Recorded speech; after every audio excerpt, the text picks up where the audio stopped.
끝으로 너희가 주 안에서와 그의 힘의 능력으로 강건하여지고 마귀의 관계를 능히 대적하기 위하여 하나님의 전신갑주를 입으라. 우리의 씨름은 혈과 육을 상대하는 것이 아니요 통치자들과 권세들과 이 어둠의 세상 주관자들과 하늘에 있는 악의 영들을 상대함이라. 아멘. 우리가 지금 에베소서를 통해서 벌써 25번째 에베소서 6장까지 있는데 25번째 말씀을 나누고 있습니다. 에베소서는 앞에 1장부터 3장, 4장부터 6장 크게 두 부분으로 나눠지는데 1장부터 3장은 신앙에 대한 얘기입니다. 이 땅에 살아가는 교회 성도들이 무엇을 믿고 살아가야 되냐? 뭘 믿고 살고 있냐? 믿음에 대한 얘기예요. 신앙. 그리고 4장부터 6장까지는 믿음, 그렇게 믿는다면 그 믿음을 따라서 어떻게 생활해야 되냐? 생활. 살아가야 되냐? 생활.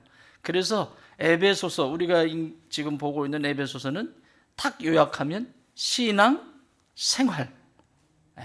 신앙만 있어도 안 되고 생활만 있어도 안 돼요. 정말 믿는 것이 누구냐? 정말 예수님이냐? 내가 믿고 있는 분이 누구냐? 정말 네 생명을 다 바칠 수 있는 그런 분이냐? 이 신앙에 견고해야 되는 거고요. 그렇다면 삶은 어떻게 살아가야 되는지에 대해서 쭉 설명을 하고 이제 10절에서 6장 10절에서 끝으로 이렇게 이야기를 합니다. 그 끝으로는 끝내자 이런 얘기가 아니라고 그랬어요. 내가 지금까지 에베소 교회에 이렇게 얘기하고 설교를 한 이유는 본격적으로 이제부터 너희들에게 당부하고 싶은 말이다 이 얘기입니다. 끝으로. 그 끝으로는 이제부터 시작하겠다 이 얘기입니다. 원어에는 그런 뜻이에요. 이게 the end가 아니에요. 끝으로가 아니에요. 끝내는 게 아니라 이제부터 시작하는 거예요. 이제부터 continue. 이제부터. 자, 그 이제부터 하시고 싶은 말씀이 뭐냐면, 그렇다면 성도는 이 땅을 살아가면서 보이지 않는, 우리가 눈에 보이는 저 아름다운 세상뿐만 아니라 그 너머에 있는 영적인 세계를 보고 있는 존재들이 성도이다. 세상 사람들을 안내하려면 적어도 저 영적인 세계를 보고 내가 오늘을 살아가야 되는데 그 영적인 세계 속엔 끊임없이 전쟁이 일어나고 있다. 두 가지의 교회의 형태가 있다. 하나는 이미 2000년 전에 예수 그리스도를 통해서 승리하신 교회. 그리고 지금 저 하늘에서 하나님 나라에서 영광을 받으시는 예수님의 모습. 승리한 교회. 그리고 또 하나는 지금 저와 여러분이 이곳에서 열심을 다하여 삶의 현장 속에서 믿음의 선한 싸움을 싸우는 전투하는 교회. 두 개의 교회가 있어요. 근데 결국 이 전투하는 교회가 어디로 가는 거예요? 승리한 교회, 그 천국을 향해서 가고 있는 거예요, 지금. 그러려면 영적인 전투는 피할래야 피할 수가 없다. 특히 믿음의 사람들이 영적 전쟁을 포기하면, 여러분 전쟁터에서 전쟁이 일어났는데 건장한 남자들이 전쟁터에 나가지 않고 싸우지 않고 도망 다니면 그 나라가 보존이 될까요? 나라가 보존이 안 될 뿐만 아니라 자기도 죽고 가족도 죽고 다 죽습니다. 똑같습니다. 영적 전쟁에 반드시 승리하셔야 됩니다. 특히 오늘 이곳에 계신 믿음의 성도들께서는 반드시 승리하셔야 됩니다. 나와 상관이 없는 것이 아니라 상관이 없으면 나도 죽고 가족도 죽고 내가 그렇게 아끼는 모든 자녀들과 주변에 있는 사람들이 패배하고 죽게 되어 있습니다. 그러므로 말씀 속에서 이기시는 삶의 여정이 되기를 바랍니다. 영적 전쟁에 가장 중요한 영역이 있다고 했습니다. 원수 마귀가 지배를 해서 완전히 전 존재를 지배해버리는 영역이 있다라고 말씀을 드렸습니다. 첫 번째는 어디라고 그랬죠? 생각입니다. 생각에 원수 마귀가 지배를 하면 그 생각으로 못된 생각들을 하기 시작합니다. 될 것도 안 될 생각을 합니다. 조금만 하면 될 수 있는데 난 안 돼. 할 수 없어. 포기하자. 역시 해봐도 소용없어. 생각에 못된 생각을 계속 집어넣죠. 그래서 이 생각을 이길 수 있는 것은 말씀으로 채워 넣어야 된다고 말씀을 드렸어요. 하나님의 말씀이 그것도 매일매일 매일매일 이게 물이면 여기에다가 주전자로 여기에 지금 먹물이 있습니다. 먹물. 시커먼 먹물이에요. 그러면 깨끗한 물을 보면 어떤 일이 일어나죠? 계속 넘치죠. 계속 넘치죠. 계속 넘치고 나중에는 이렇게 맑은 물이 됩니다. 아멘. 그래서 제가 이렇게 마십니다. 아무리 더러운 물도, 아무리 더러운 생각도 하나님의 말씀이 매일 그 맑고 깨끗한 하나님의 말씀이 소설책도 아니고 인문학적인 책도 아니고 하나님의 말씀은 생명입니다. 그 생명이 계속 공급되어질 때 내 안에 있는 이 못된 어둠의 생각들이 나가게 돼 있어요. 문제는 이 말씀이 매일매일이 아니라 1년에 한 번 집중해서 한번 해볼까? 안 됩니다. 매일입니다. 매일. 옆에 분에게 인사하세요. 매일 먹읍시다. 매일 먹읍시다. 여기서 매일 밥 안 드시는 분, 나는 먹는 것이 귀찮아서 나는 안 먹어. 그런데 하루에 한 끼도 안 드세요? 하루에 밥을 3끼, 저는 3끼 꼬박꼬박 챙겨 먹는데 3끼를 먹는데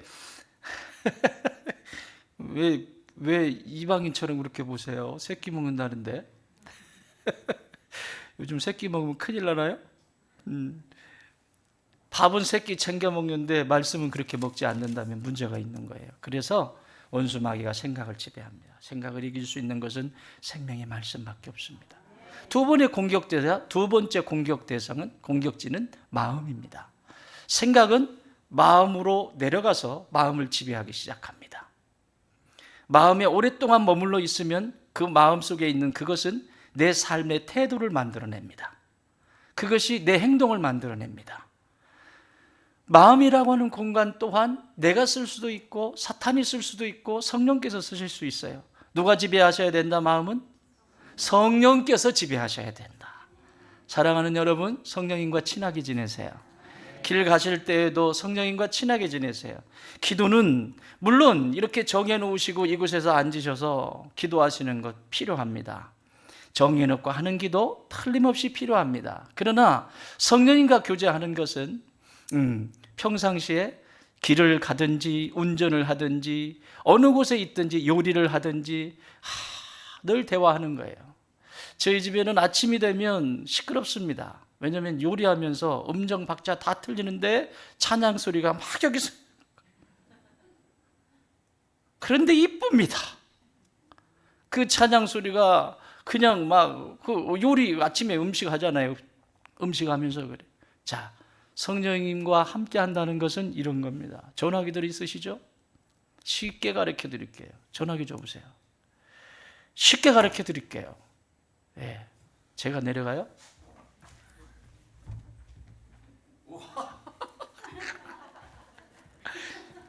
와, 전화기 본체보다 옆이 더 커. 이거 도대체 여기 뭐가 들었는지는 모르겠지만 어쨌든 감사합니다. 성령님과 친하게 지낸다는 거 이론이 아닙니다. 실제입니다. 길을 가시다가 내가 오늘 속상한 일이 있어요. 그러면 전화기를 옆에다 대세요. 길을 가면서 이것도 기도입니다. 아버지, 나 그 자식 때문에 죽겠습니다. 지금.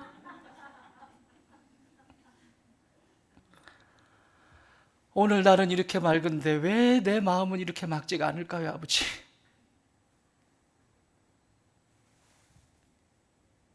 이야기하는 거예요. 전화번호 가르쳐 드릴까요? 적으세요. 010. 적으시라니까요. 바로 하나님 직통으로 간다니까요. 010 3927에 1004.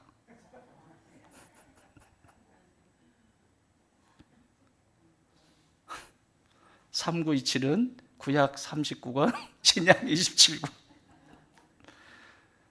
그 기도는 천사가 나릅니다. 010-3927-1004. 번호 다 땄죠? 카톡도 옵니다.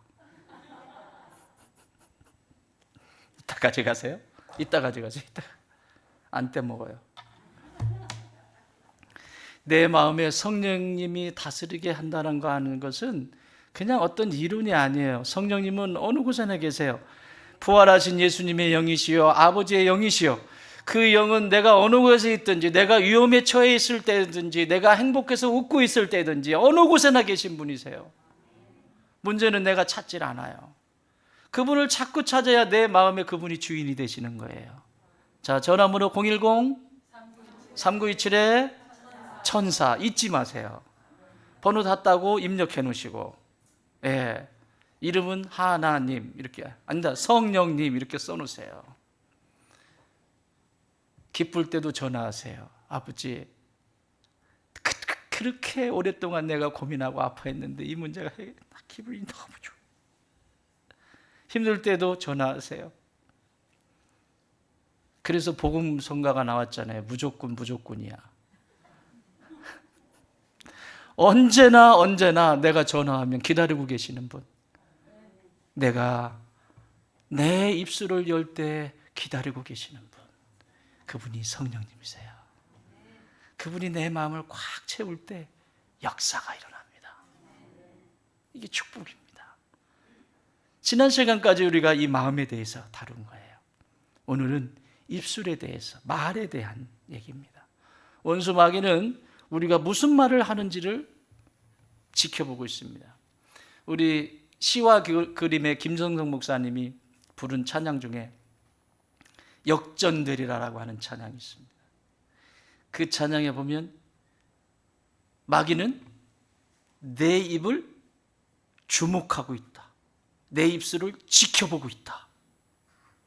근데 성령님도 그러세요.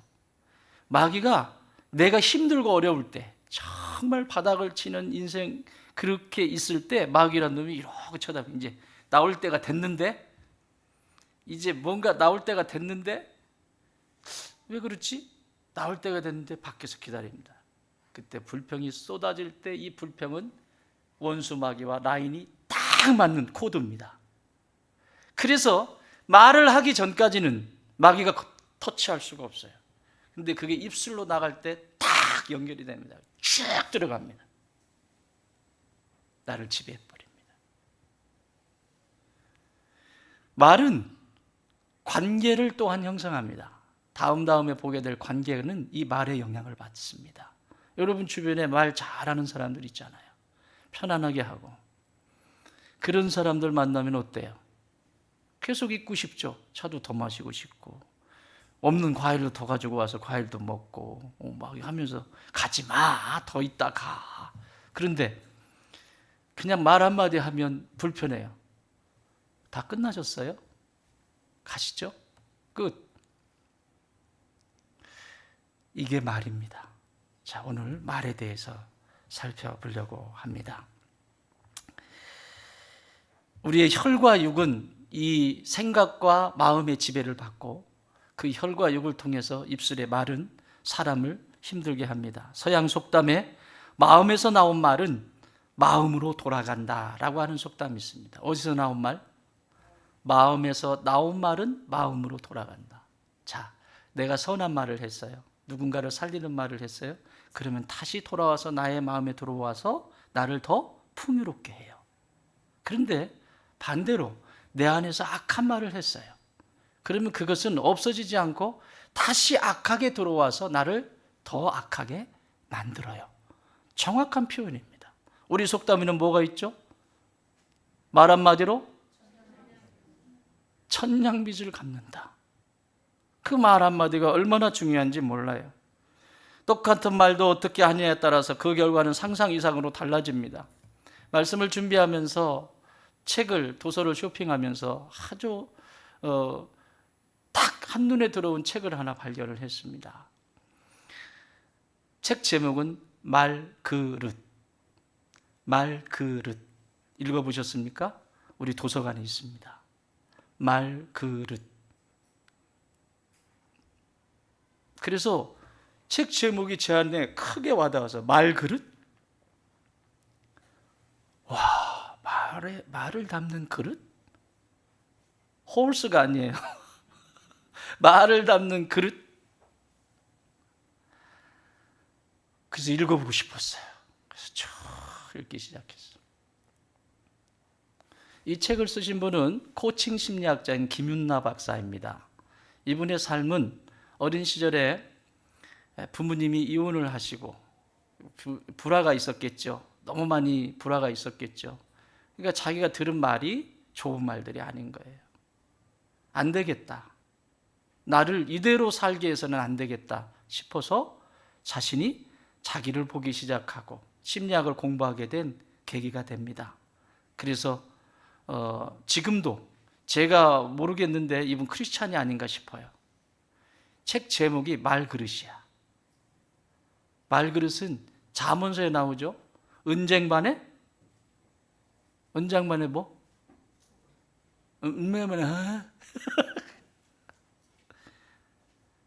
음쟁반의 금사과처럼 그것을 연상하고 말그릇이라고 하는 이 제목을 쓰지 않았나.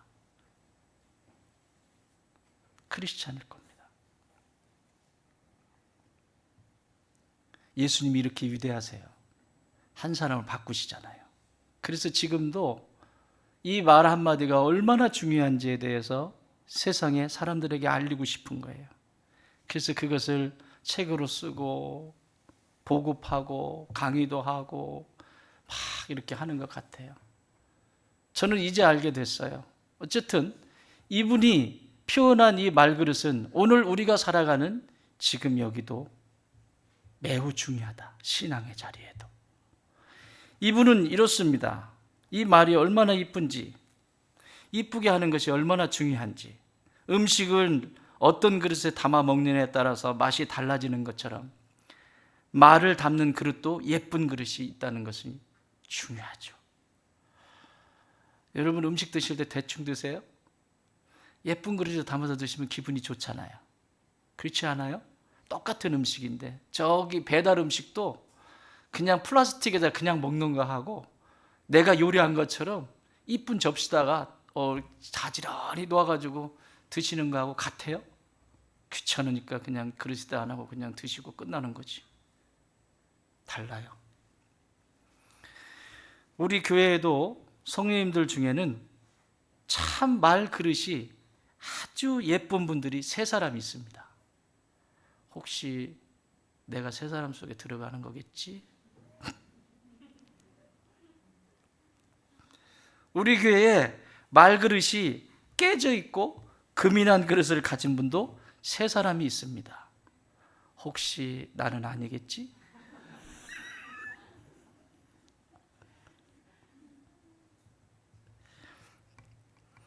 김은나 박사의 지론은 이렇습니다. 편하고 가까운 관계일수록 말의 경계는 무너지기 쉽다. 편할수록. 감정과 말을 다듬어야 할 필요성을 별로 못 느끼기 때문에 여과 없이 말을 던지게 된다.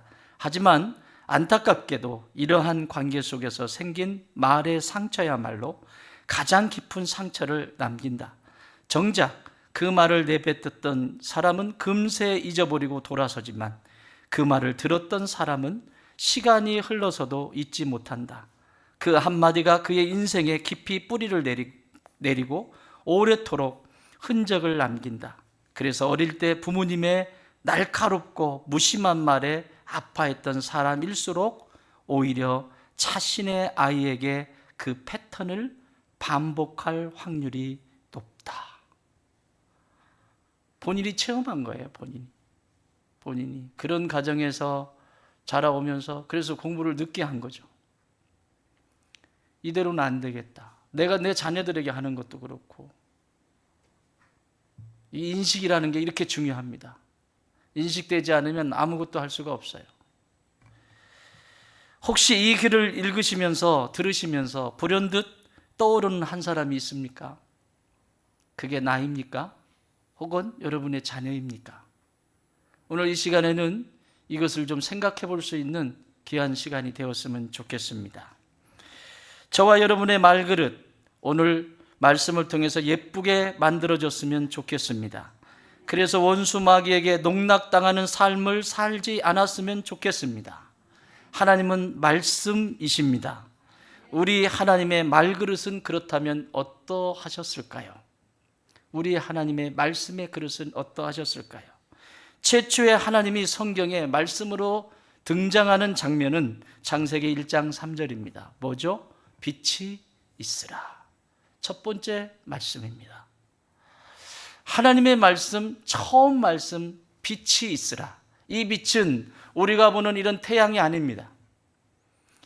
이 빛은 혼돈과 흑암과 공허 가운데 있는 쓰레기 같은, 이 창조되기 전에 쓰레기 같은 이 곳에 빛이 있으라 말씀하시면서 혼돈은 질서를 잡기 시작하고, 흑암은 그 어둠 속에서 밝아지기 시작하고, 공허 텅 빈 그 공간은 가득가득 채워지는 역사가 창조의 기적입니다.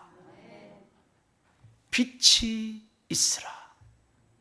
사도 바울은 이것을 고린도 교회 교인들을 향하여 빛이 있으라 말씀하셨던 그 빛이 예수 그리스도의 얼굴에 나타나셨느니라. 이 빛을 경험한 분이 계세요. 신약 시대에 바울입니다. 다메섹으로 예수 믿는 사람들을 죽이기 위해서 가다가 그 도상에서, 그 말에서 떨어집니다. 강력한 빛을 경험하죠. 그건 태양이 아닙니다. 부활의 예수님의 빛이요, 창세기에 빛이 있으라 말씀하셨던 그 빛입니다. 바울아, 사울아, 아직 바뀌지 않았으니까 사울아, 사울아, 네가 왜 나를 비박하느냐. 여전히 자신이 의인인 것처럼 살지만 여전히 생각은 혼돈 가운데 있고, 자신의 감정은 텅 비어 있는 무언가를 향해서 명예와 그 욕심을 채우기 위해서 달려가는 자기의 자신의 모습, 그리고 자신의 삶의 방향도 어디로 가야 할지 못하는 흑암 속에 있는 이 사울에게 강력한 빛이 비칩니다. 이것이 하나님의 말씀의 그릇입니다. 그러면 하나님의 말씀의 그릇은, 마지막 말씀은 무엇일까요? 하나님이 말씀이 육신이 되어서 이 땅 가운데 오셔서 우리를 구원하시기 위해 오신 예수님의 마지막 말씀은 다 이루었다. 이렇게 아름답게 창조된 세상과, 그리고 하나님은 죄악 가운데 눌려있는 모든 인생들을 자유케 하시기 위해서 끊임없이 선지자들을 보내고 하나님은 그 역사를 써내려 가셨습니다. 그러나 예수님이 오셔야만 했어요. 그리고 그분이 하신 말씀, 마지막 말씀은 다 이루었다. 뭘 다 이루었다는 것이죠? 어둠 속에 있는, 사망의 그늘에 있는 이들이 생명으로, 마귀의 노예로 살아가는 인생이 하나님의 자녀로 다시 거듭나는 역사, 다시 말하면 생명의 그릇이라고 하는 말입니다. 이 말씀을 요약하면 생명의 그릇이에요. 하나님의 말씀의 그릇은 무엇이냐? 한마디로 정의를 내리면 그 말씀은 생명의 말그릇, 이렇게 정의할 수 있을 것입니다. 그렇다면 오늘 성경에서 이 말그릇을 잘 만드신 분들이 계세요. 이 말그릇을 잘 만들어가지고 하나님 앞에 나가고 사람 앞에 나간 사람들이 있어요. 두 가지의 말그릇을 볼 겁니다. 하나는 하나님 앞에 나갈 때 나의 말의 그릇은 어떠해야 하는지, 또 사람들과 관계를 하고 살아갈 때 사람들에게 있어서 나의 말 그릇은 어떠해야 하는지, 두 가지를 살펴볼 건데, 오늘은 하나님 앞에 나아갈 때 내가 어떤 말그릇으로 나가야 응답되어지고 하나님의 역사에 동참할 수 있을까? 이 고민을 해보면서 우리의 말그릇을 만들어가는 축복의 시간이 되었으면 좋겠습니다. 자, 먼저 우리 예수님, 인간의 몸으로 오신, 이 땅에 오신 예수님의 말그릇은 어떠셨을까? 예수님은 수없이 많은 사역들을 하셨습니다. 그 사역들을 하시고 이 사역을 마치고 그분은 말그릇을 이렇게 만들어 가십니다. 마태복음 14장 23절, 무리를 보내신 후에 기도하러 따로 산에 올라가시니라. 저물매 거기 혼자 계시더니. 글쎄요, 예수님의 마음을 이해할 수 있는 존재가 있을까요? 제자들 다 물러가고 사역이 마치면 항상 습관처럼 가신 곳이 산입니다. 뭐하러 가셨어요? 기도하러 가셨습니다. 예수님의 말그릇은 기도 속에서 만들어졌습니다.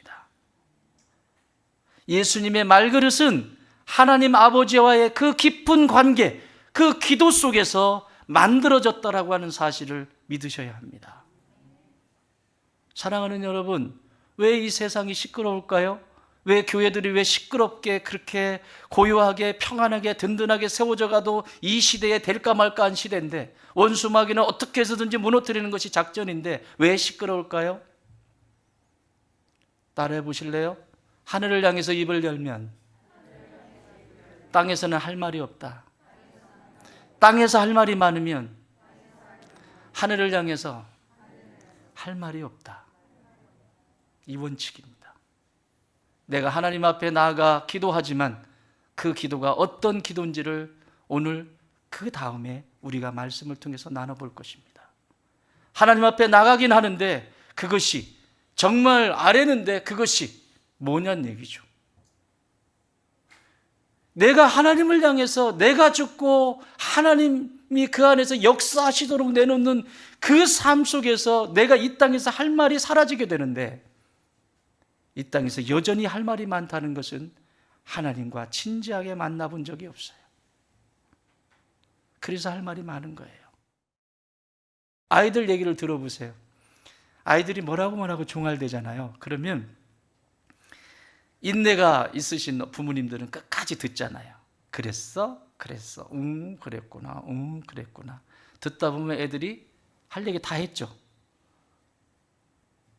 그러면 이제 다른 데 놀러 가는 거예요.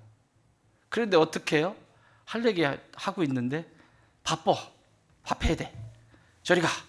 이따 얘기해. 그러면 얘는 계속 징징댑니다. 사랑하는 여러분, 하늘을 향해서 입을 여십시오.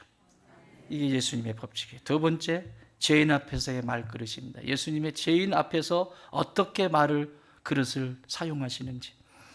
요한복음 8장에 보면 죄인, 가늠하다 붙잡힌 여인의 이야기가 기록되어 있습니다. 모두를 물리치고 예수님께서 이 여인에게 이렇게 말씀하십니다. 나도 너를 정죄하지 아니하노니 가서 다시는 죄를 범하지 말라. 눌려있는 인생, 초라한 인생에게 괜찮다, 다시 시작하라고 말씀하시는 것입니다. 이것이 예수님의 말그릇이에요. 세 번째 말그릇, 십자가 앞에서 보십시다. 십자가를 앞에 두고 예수님이 어떻게 말씀하시는지. 마태복음 26장 39절에 보면 십자가를 앞에 두고 예수님은 정말 인간 예수로서 너무너무 고통스럽습니다. 이렇게 얘기합니다. 내 아버지여, 만일 할만하시거든 이 잔을 내게서 지나가게 하옵소서. 그러나 나의 원대로 마시옵고 아버지의 원대로 하옵소서. 이게 예수님의 말그릇이에요. 내 뜻이 이루어지는 것이 아니라 하나님의 뜻이 나를 통해서 이루어지기를 원합니다. 여러분, 이거 하나님 아버지께서 이 기도를 들으시는데 얼마나 행복하시겠습니까? 얼마나 행복하시겠습니까? 예수님이라서 이게 확 와닿지 않으세요? 예수님의 이 말씀을 그냥 꾹 짜가지고 이야기하면 이건 생명의 말그릇이에요. 어떻게 해서든지 살려내는 거예요. 십자가를 통해서 온 인류를 살려내기 위하여 그걸 내 뜻 필요 없다는 거예요. 자, 그러면 성경에 한 인물만 더 보고 함께 나눠봅시다. 솔로몬입니다. 여러분, 솔로몬은 왕이 될 수 있는 존재가 아닙니다. 그런데 왕이 됐습니다. 자신의 형들이 있습니다. 서열상 자기가 왕이 될 수 있는 것이 아닙니다. 그러나 다윗이 밧세바와 약속한 것이 있어요. 당신에게서 태어나는 아이를 왕으로 삼겠다. 근데 그것이 까맣게 잊어버렸죠. 그 속에 반란이 일어났죠. 큰아들이 왕이 되겠다고. 어쨌든 우여곡절 속에 왕이 됐습니다. 아버지의 것이 이제 내 것이 되었습니다. 아버지가 영토를 넓혀놓고 수없이 모든 것을 준비해 놓았습니다. 이제 누리기만 하면 됩니다. 그런데 솔로몬은 무릎을 꿇고 예배를 드리기 시작합니다. 그게 뭐예요? 일천번제. 왕으로서 업무를, 직임을 시작하기 전에 하나님 앞에 죽습니다. 여러분, 짐승을 죽인다라고 하는 것은, 1,000마리를 죽인다고 하는 것은 내가 죽는다는 거예요. 내가 1,000번 죽는다는 거예요. 그게 단순한 말이 아닙니다. 내가 그러지 않으면 왕으로 섬길 수 없다는 것이죠. 계속해서 이거를 하는 거예요. 계속해서 이거를 하는 거예요. 자, 그가 왕이 돼서 1천번제를 마치고 하나님 앞에 예배를 마치고 잠이 듭니다. 그때 하나님이 찾아오십니다. 열왕기상 3장 5절. 솔로몬의 꿈에 나타나시니라. 여호와께서 솔로몬의 꿈에 나타나시니라. 하나님이 이르시되 내가 너에게 무엇을 줄꼬. 뭐라고요? 내가 너에게 무엇을 줄꼬. 이 표현이 너무, 여러분, 자녀들이 이쁜 짓 하면 어떻게 해주고 싶어요? 부모님들이. 내가 너한테 뭐 해줄까? 아니에요, 엄마 아빠 필요 없어요. 저는 엄마 아빠만 계시면 돼요. 이런 애들 있지요, 집에.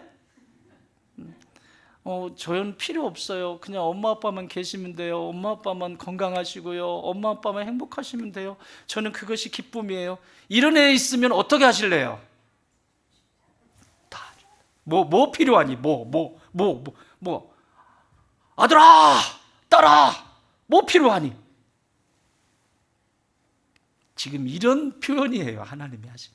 내가 너에게 뭘 줄꼬? 너는 구해라. 내가 너한테 뭘 줄꼬? 여러분, 여러분에게 이렇게 하시면 뭘 구하시겠어요? 이번 달에 카드값도 많이 나와가지고 카드값도 어떻게 해결해야 될까? 하나님, 일단은 한 1억 정도만 주세요. 카드값 갖고 이거 하고 이렇게 정리 좀 하게. 요번에 아파트가 당첨이 됐는데 이게 보다 보니까 한 5억 정도는 필요한데 하나님 5억 정도는 주셔야 되겠어요. 내가 너에게 무엇을 줄꼬? 차도 막 낡아가지고 이제 차도 좀 어떻게 좀 바꿔야 될 것 같고요. 내가 너에게 무엇을 줄꼬? 제가 좀 이제 가오가 좀 있어야 될 것 같습니다. 전문 용어 가오. 그래서 밖에 나가서 좀 활동을 좀 하면서 이름도 좀 날리고, 그 사람, 막 이런 것 좀 하고 싶습니다. 그거 하나 주시지요. 자, 솔로몬의 대답을 들어보겠습니다. 3장 7절. 나의 하나님 여호와여, 주께서 종으로 종의 아버지 다윗을 대신하여 왕이 되게 하셨사오니 종은 작은 아이라. 밑줄. 출입할 줄을 알지 못하고 주께서 택하신 백성 가운데 있나이다. 그들은 큰 백성이라 수유가 많아서 셀 수도 없고 기록할 수도 없사오니 택하신 백성. 밑줄. 누가 주의 이 많은 백성을 재판할 수 있사오리이까? 듣는 마음을 종에게 주사 주의 백성을 재판하여 선악을 분별하게 하옵소서. 듣는 마음을 종에게 주사. 밑줄. 그랬더니 10절. 솔로몬이 이것을 구하매 그 말씀이 주의 마음에 뭐한지라? 이게 말그릇이에요. 이게 하나님 앞에 나갈 때 왜 내가 그렇게 부르짖는데 기도의 응답이 없을까요? 하나님 앞에 나갈 때의 말그릇이에요. 어떤 말그릇이에요? 나는 작은 아이라. 하나님 앞에 나가는데도 이거 안 주면, 이번에 안 주면 안 줘요? 나 교회 안 나가요. 이거 안 주면 나 끝날 거예요. 나 안 한다니까요. 작은 아이예요? 큰 자예요? 너무 커. 거인이야? 자이언트예요? 아니, 괴물이에요. 두 번째, 주께서 택하신 백성. 여러분, 항상 하나님은 자기부터 보게 하세요. 솔로몬이 지금 이 원칙을 따라서 지금 알았는지 몰랐는지는 모르지만 이렇게 고백하고 있어요. 나는 작은, 누구부터 시작해요? 나는 작은 아이입니다. 하나님, 내가 이렇게 작은 아이입니다. 하나님이 돌봐주시지 않으면 또 쓰러지고 또 깨지고 무릎 깨지고, 하나님이 나를 보듬어 주시지 않으면 나는 설 수도 없습니다. 하나님이 도와주시지 않으면 저는 할 수 있는 게 아무것도 없습니다. 이것이 자기 인식이에요. 자기 인식. 하나님 앞에 나가는 기도자는, 예배자는 항상 이 자기 인식으로부터 시작합니다. 나는 저들보다 낫다. 이 세상에 말그릇이 제일 나쁜 그릇이 있는데 성경 속에 바리새인들입니다. 바리새인들만큼 이 말그릇이 못된 그릇이 없어요. 큰 자래잖아요. 예수님이 비유로 말씀하시잖아요. 누가복음에 보면 성전에 들어오는데 두 사람이 들어와요. 하나는 바리새인, 하나는 세리. 바리새인 들어와요. 나는 말이에요, 큰 자라. 세리,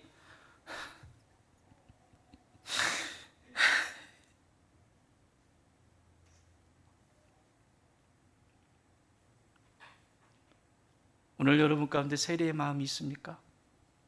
작은 자의 마음이 있습니까? 하나님이 여러분의 영혼을 살리실 겁니다. 하나님은 큰 자를 살리지 않습니다. 심령이 가난한 자는 행복한 사람이로다. 작은 자라고 자기를 인식해요. 아직도 배울 것이 많고 하나님의 돌보심이 필요하다. 두 번째, 이것이 인식이 된 사람은 뭐라고 얘기해요? 주께서 택하신 백성. 자기에게 맡겨준 이 백성들이 누가 택하신 백성이다? 내 백성이다. 내가 군림하고 내가 함부로 할 수 있는 어떤 백성들이 아니라 하나님의 백성입니다.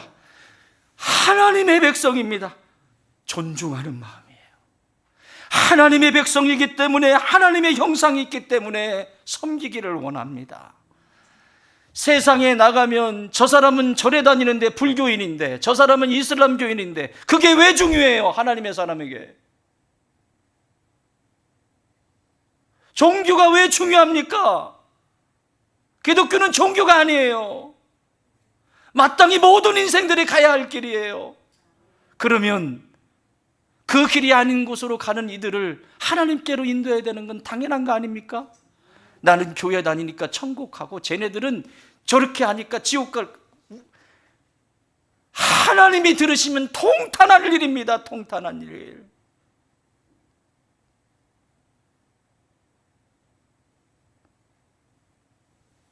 자기가 의인이 되어 있으니 영혼이 그의 속에 담겨져 있는 하나님의 형상이 보일까요?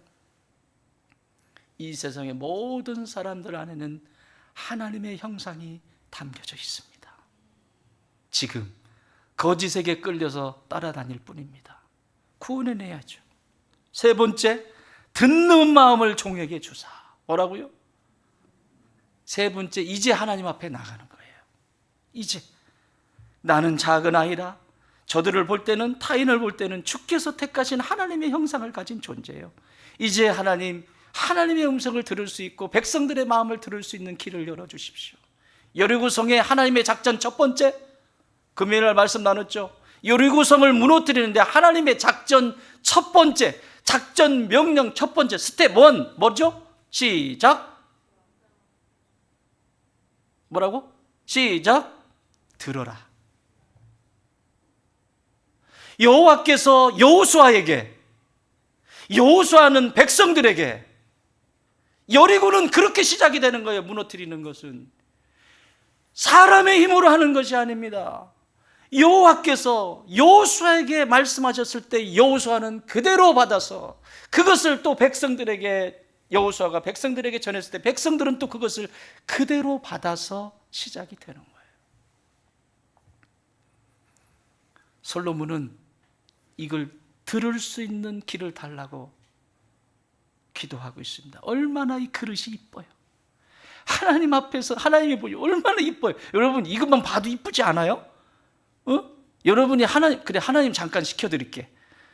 자, 하나님이야. 내가 하나님인데 내 자녀들이 와가지고 이렇게 얘기하는 거야. 하나님, 난 작은 존재잖아요. 아시잖아요. 하나님 은혜가 아니면 살 수 없고, 하나님이 나를 돌보시지 않으면 비틀비틀 또 쓰러지고, 알잖아요. 아직도 배워야 될 것 많고. 하나님, 저 백성들을 내가 어떻게 할 수가 없어요. 이 사람들과 관계하는데 저 하나님의 형상에 있는 저들을 어떻게 사랑해야 돼요? 얼마나 이쁠까요? 하나님, 내 귀를 열어주세요. 들을 수 있게. 왜 안 들릴까요? 왜 안 들린다고 그랬어요? 이유가 뭐라고 그랬어요? 영혼의 귀가 들리지 않는 이유, 세상의 깃밥이 너무 많아요. 세상에 가지고 있는 부르짖는 그 세상의 원칙들의 기준들이 너무 많아서 하나님의 음성이 귀청이 터지도록 외쳐도 한마디가 들리지 않습니다. 왜 그래요? 깃밥이에요. 이거는 깃밥 파내야 돼요. 그 깃밥이 뭔지 아십니까? 회개입니다. 회개에 회심이 없으면 이 역사는 일어나지 않습니다. 내가 여전히 의인인데. 이 솔로몬을 보면서 주님이 주의 마음에 든지라. 자, 그랬더니 하나님이 이렇게 말씀하세요. 3장 11절. 이에 하나님이 그에게 이르시되 내가 이것을 구하도다. 이것을 구하도다. 자기를 위하여, 누구를 위하여? 자기를 위하여 장수하기를 구하지도 아니하고 부도 구하지 아니하고 자기 원수의 생명을 멸하지도 구하지도 아니하고 오직 송사를 듣고 분별하는 지혜를 구하였으니 내가 내 말대로 하여 내게 지혜롭고 총명한 마음을 주노니 내 앞에서도 너와 같은 자가 없었거니와 내 뒤에도 너와 같은 자가 일어남이 없으리라. 자, 보세요. 하나님이 보시는 관점. 하나님은 솔로몬도 일반적인 사람들처럼 그럴 줄 알았어요. 자, 여기 뭐라고 써 있죠? 자기를 위하여 뭐를 구하지 않고 장수를 구하지도 않고. 이건 하나님이 가지고 계신 생각이에요. 그러니까 이 세상의 모든 이들이 일반적으로 구하는 형태라는 거예요. 세 가지를 말씀하세요. 이것도 세 가지를. 첫 번째는 장수, 두 번째는 재물, 세 번째는 원수, 문제. 자, 어떠세요? 여러분 기도 속에 이게 안 들어있나요? 솔로몬이 왕이 됐어요. 무슨 욕심이 생길 수 있을까요? 하나님, 제가 건강하게 장수하면서 이 왕노릇 제대로 하게 해주세요. 할 수 있잖아요. 두 번째, 많은 부를 축적하게 해주세요. 아버지는 이만큼 했는데 나는 이만큼 해서 이 나라가 더욱더 강성한 나라가 될 수 있도록 해주세요. 할 수 있잖아요. 하나님, 주변에 있는 원수들 전쟁하지 않고 제가 있는 동안 전쟁하지 않고 그렇게 살도록 원수들을 멸해 주세요. 할 수 있잖아요. 여러분, 이게 우리의 기도 속에는 없나요? 장수해서 뭐 할 건데요? 돈 벌어서 뭐 할 건데요?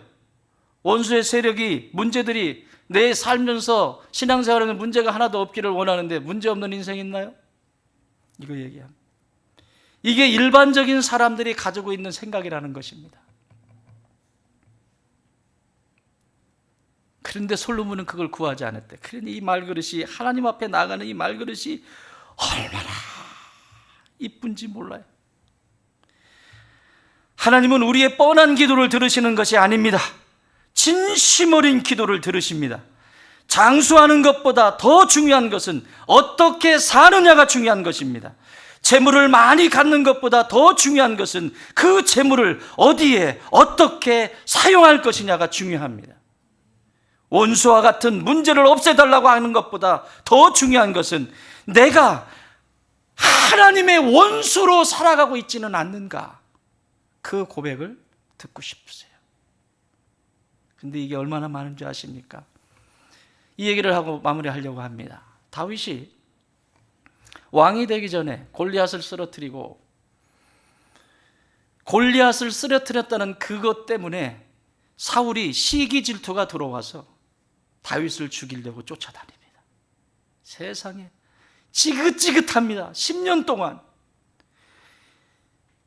골리앗 쓰러뜨리고 헤브론으로 들어갈 때까지 약 10년 동안 지긋지긋하게 광야를 도망다닙니다. 여러분, 10년이에요. 10년. 내 생명을 죽이려고 따라오는 그 원수 사울, 심지어 사울이, 이스라엘이 전쟁을 하고 있는 중에도 다윗이 저기 있다 그러면 이 군인들을 데리고 가서 다윗 죽이려고 가요. 그 하나를 죽이려고 군사를 2,000명, 3,000명을 데리고 가요. 이게 미친 짓 아닙니까? 이게 왜 이런 힘을 빼냐고요? 자기 속에 있는 질투와 자기 속에 있는 욕심을 제거하기 위해서. 그런데 여러분, 다윗은 엔게디 황무지 갔다가 십 황무지 갔다가 아둘람굴로 들어갔다가 광야에서 계속 집도 없이, 그러다가 어떤 데는 가드에 가가지고 저 블레셋 땅에 지중해 쪽에 있는 가드에 가가지고 거기서 있으면 안전하겠지. 왜냐하면 이스라엘이 공격할 수가 없으니까. 그래서 그 왕한테, 그 가드 땅은요 골리앗의 고향이에요. 자기가 죽인 골리앗. 그곳에 가서 사는데 또 그 사람들이 자기를 알아봤어. 알아보니까 저가 언제 배신할지 모른다 막 하니까 거기서 벽을 득득 긁으면서 침을 질질 흘리고 미친 척을 하면서 나 미쳤는데 미친 짓을 하면서 생명을 연장하고 산다고요. 왜 그렇게 살아야 해요? 왜 그렇게 살아야 돼요? 그리스도인들이 왜 그렇게 살아야 돼요? 왜 하나님의 사람들이 왜 그렇게 살아야 돼요? 하나님 때문에. 내가 보는 건 하나님 한 분밖에 안 계신 거예요. 자, 드디어 기회가 왔습니다. 사무엘상 26장에 가면 기회가 드디어 왔습니다. 아비새나 요압이나 주변에 있는 사람들이 사울이 이제 자기 군대장관 아브넬과 함께 깊은 잠에 들었습니다. 동굴이 어디에 있다는 것을 알았습니다. 그래서 침투했습니다. 진짜 경계병이고 뭐고 다 잠들어 있고 그냥 조용히 들어, 아무도 깨는 자가 없습니다. 드디어 사울이 잠드는 침소 앞에까지 갔습니다. 거기서 말합니다. 제가 들어갈까요? 요압과 아비새와 이들이 말합니다. 왕이 죽이기 힘들면 저희가 죽이겠습니다. 아니다. 갔습니다. 가서 찌를 필요도 없습니다. 양심이 찔리시면 요렇게만 하십시오. 내가 찔렀어요. 칼이 떨어진 거예요.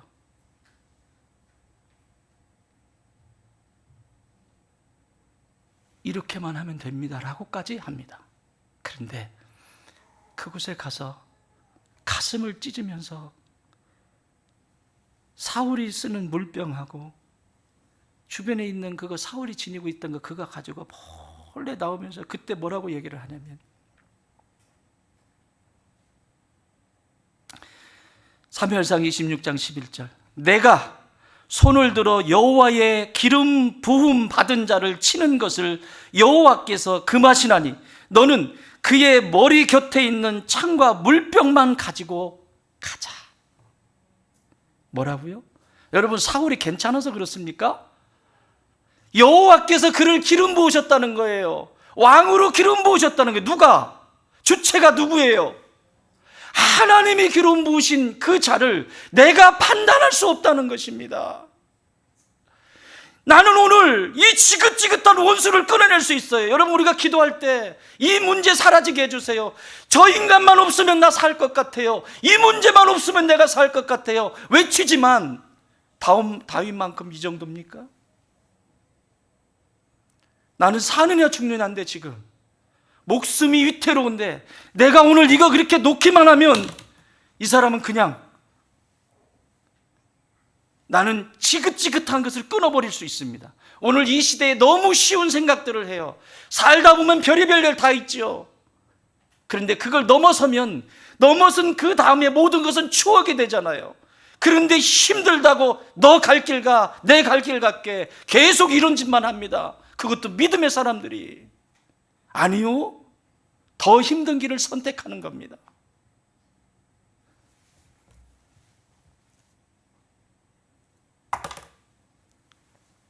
그런데 성경은 이 장면을 이렇게 기록하고 있습니다. 잘 들으십시오.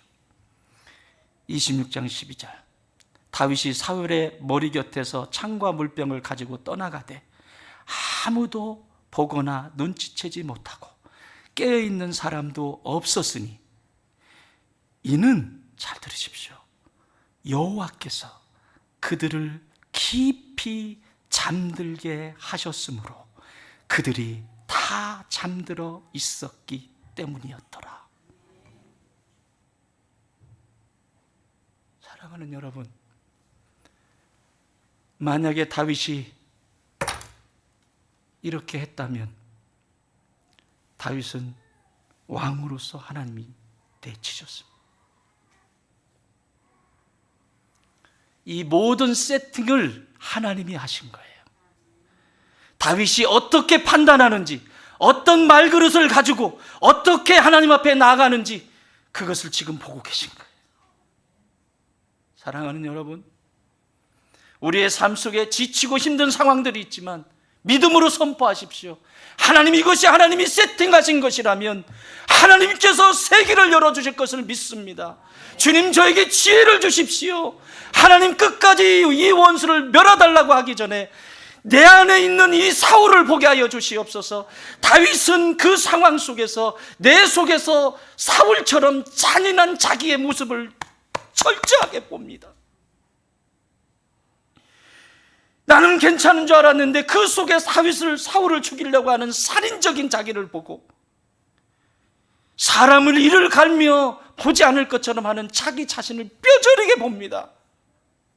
그래서 하나님이 사도행전 10장에서 다윗을 어떻게 평가하시냐면, 내가 이새의 아들 다윗을 만나니 내 마음에 합한 자로다. 기도하시겠습니다. 하나님 아버지, 하나님 아버지 마음과 합한 하나님 앞에 나갈 때의 말그릇을 만들게 하여 주시옵소서. 내가 스스로 만들어 놓은 그 그릇으로 하나님 앞에 나아가지 않게 하옵소서. 주변에 일어나는 모든 것들이 하나님이 허락하신 것이라면 넉넉히 이길 수 있는 힘 또한 주실 것을 믿습니다. 주여, 도와주시옵소서. 하나님 아버지, 오늘 이 시간 성찬에 참여합니다. 주님이 이 성찬의 떡과 잔을 받을 때 주여, 내 육체 속에 일어나는 사울처럼 그 잔인함이 주님 내 안에도 있음을 알게 하여 주시고, 다윗이 고민했던 그것이 오늘 이 떡과 잔을 받으며 깨끗하게 사라지게 하여 주시옵소서. 그래서 멋진 말그릇 만들어 하나님 앞에 나아가는 좋은 땅의 모든 가족들 되게 하여 주시옵소서. 예수님의 이름으로 기도하옵나이다. 아멘.